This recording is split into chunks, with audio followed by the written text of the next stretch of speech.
Hi everyone, Squintina here, and did you know that I have a Pedigree 9 perfect 4-star racing Chocobo? I spent so many hours on it, it was so much work and quite a bit of planning. Now what if I told you?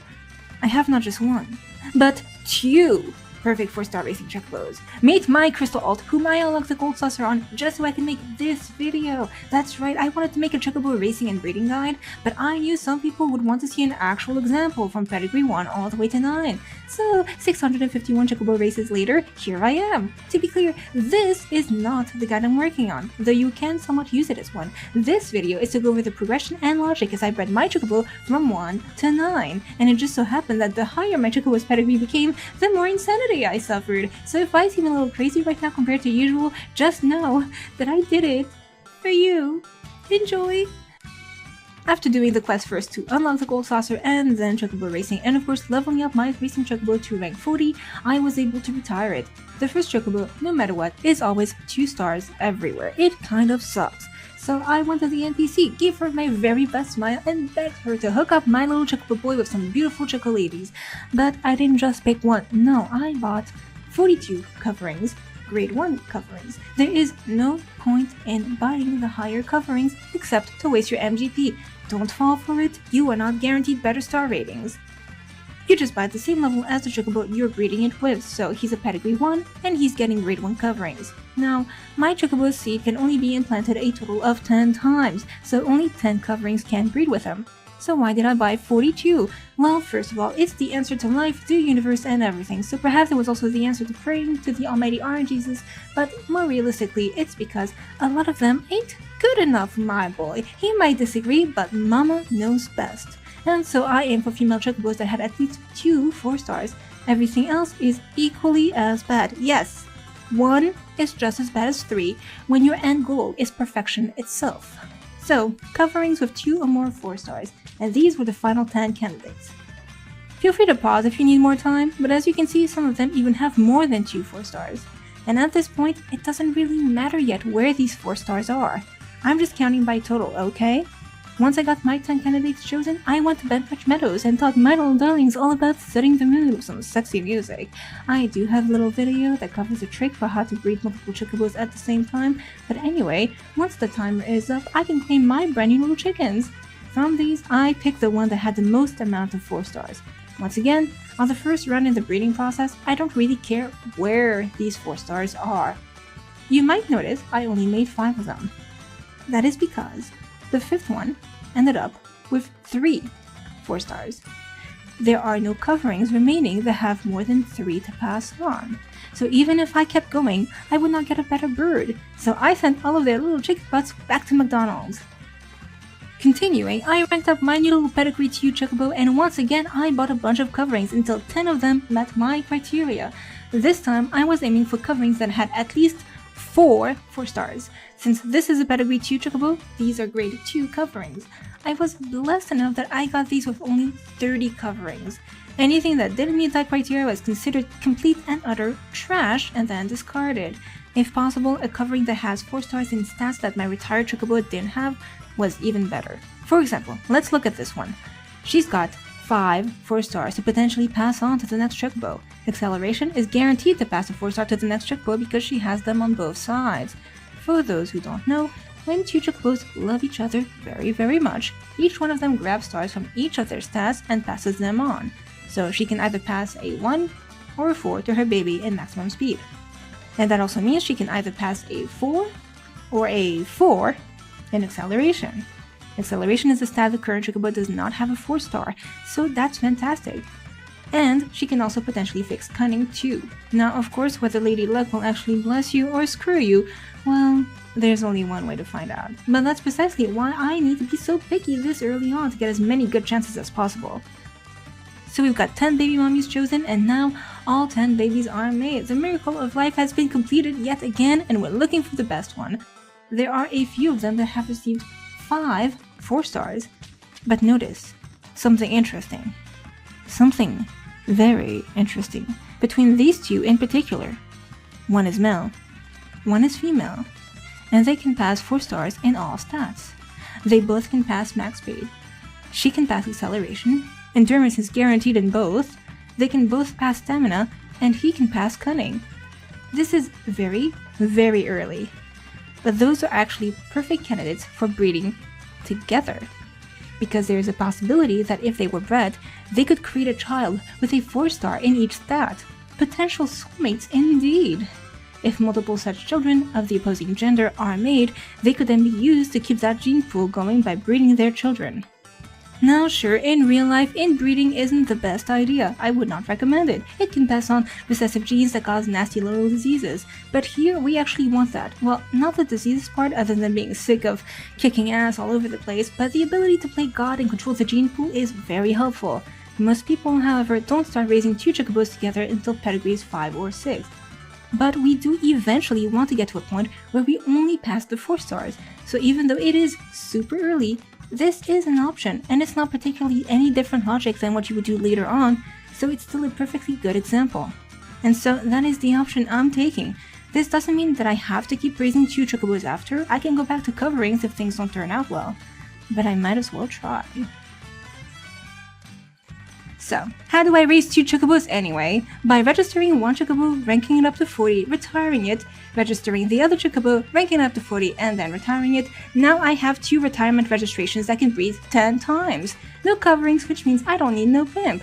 You might also notice that both of the parents have head start. When your chocobo reaches rank 10, it randomly learns an ability. If you use Leith Waters to forget it, it will learn a different one when it ranks up again. I simply kept doing this until I got head start on both of them. This is really most worth doing if you're raising 2 chocobos, like I was here, because if both of them have the same ability, it guarantees the children will have it too. If I had not gotten this, I would just try again later. Head Start is the only ability that cannot be bought, so I wanted to show that the best way to have it for Pedigree 9 is to start trying for it when you first start dual raising. So now with the children. First, I need to see whether I have more males or females. That's kind of a requirement for the whole baby making thing. I ended up with 7 males, 3 females, and my goal is to see if once again I can find the best pair that also has at least 1 4-star among them both in each stat. If I cannot meet that criteria, then I need to pick the best one and go back to coverings for this round. But first, since there are less females, that means they're my little princesses, and I need to figure out which one is the queen, and holy moly, I got lucky and look at those stars!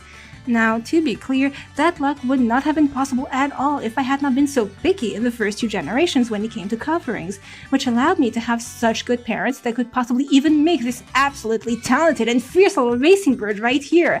8 4 stars. So now I already have chances to pass 4 stars in every stat, and I want a male that also has a lot of 4 stars. But especially if those happen to be in the stats that still need to be fixed in the future. There are 3 of them who have 6 4 stars. All of them are viable. This one can potentially help fix the cunning, and those 2 can help fix acceleration. Since 1 stars and 3 stars are considered equally bad when trying to achieve true perfection, these chocobos are considered all equally good. So it's just a matter of picking which one has the best color, and I just gotta take a chance at that wood blue. To be clear, you cannot change the color of your racing chocobo other than breeding. That's one of the few perks of using coverings, is having chances at different colors. Then you just gotta rely on whichever of those colors belong to good chocobos to breed, and of course, maybe a few level sacrifices to the almighty Lord of RNG. With both Pedigree 4 children picked out, it is time to start raising them. They both already have Head Start as their hereditary ability, so the acquired action does not matter. As such, it would be possible to give them the Dressage 3 ability from the store to level them faster, since it is a 30% experience boost. The only reason this was not done is because I wanted to get a list of experience rewards for the text version of the upcoming guide. Because why not make this even harder on myself? Sometimes people wonder if they should train their chocobo. Training doesn't get passed down to children, so from a breeding perspective, it mostly serves to waste your MGP.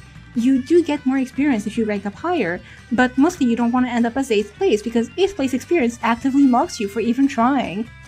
The second chocobo got the worst stats. Thankfully, it doesn't affect breeding. So having to use a bit of training in order to not constantly rank as the biggest loser was necessary. Once both were ranked to 40, it was time to retire them from racing and start some sexing. Our best female was the same as our previous ones, so it's not an improvement, but it's not a detriment either. But our best boy was better for the stamina. This wasn't a great gain overall, but it's not terrible either, and sometimes you just gotta settle for not getting worse. Now that we have Pedigree 5s, we are essentially halfway there and our stats are actually pretty good, but that cunning and acceleration still need to be fixed up. From here on, having to do some trainings to not rank horribly becomes more of a necessity. Goodbye MGP, hello time savings. So what happened when these two Chocobos, whom we're totally pretending aren't siblings and this isn't absolutely messed up, were told to put out? The 4 female fledglings were the same as their mother. Not better, but not worse. That is fine since the mother was already really strong. Of the 2 male fledglings, one came out the same as the father. That's not ideal since the original parent was missing a 4-star in acceleration and the whole point was to try and fix that. However, there was a male with both a 4-star in acceleration and cunning. This means this generation attempt was a success as we now have the possibility of passing 4-star on both sides. Perfection is getting closer and closer. Pedigree 6 to 7 is where things got a little interesting with the results. As with before, once both parents were retired, all 10 children were made. But none of the children came out better than the parents. 5 came out essentially the same, with a 3 in acceleration and a 1 in cunning. And 3 children came out worse, where they managed to inherit both of the parents' 3 in acceleration or both of the parents' 1 in cunning. Since there are 5 children, it is possible to raise 1 male and 1 female. And if the grade 8s don't come out with better luck, raise the next group of male and female 7s. And if those children don't come out with better luck, raising that last remaining male with one of the saved grade 6s to make new sets of grade 7s. So that is a possible plan of action. Hopefully luck happens on the first set with a Chocobo that has either a 9 or 10 4-stars because I would really prefer not to have to do all of this extra work. Even if I chose not to follow this plan, I can also breed 2 Pedigree 9s. They just also give Pedigree 9s, so it's possible to keep trying to fix stars, but whether you end up having to do extras now or later, the point is that it's up to luck to decide how much of your time is wasted trying to fix things. But let's see what happened. After 6 children, I finally got a perfect 4-star female Chocobo. And so far, 2 male Chocobos with 9 out of 10 stars. Having a perfect grade 9 is pretty much guaranteed at this point. I don't really need to do the whole backup plan. Since the female is already perfect, it can be registered right away to start racing while waiting for the next set of children to be born. Matter of fact, at this point I could stop breeding. The current males are good enough. However, I'm choosing to keep going for all 10 children in case I get a perfect 4-star male as well, because it would be really nice to breed 2 perfect Chocobos in order to have no breeding RNG for Pedigree 9.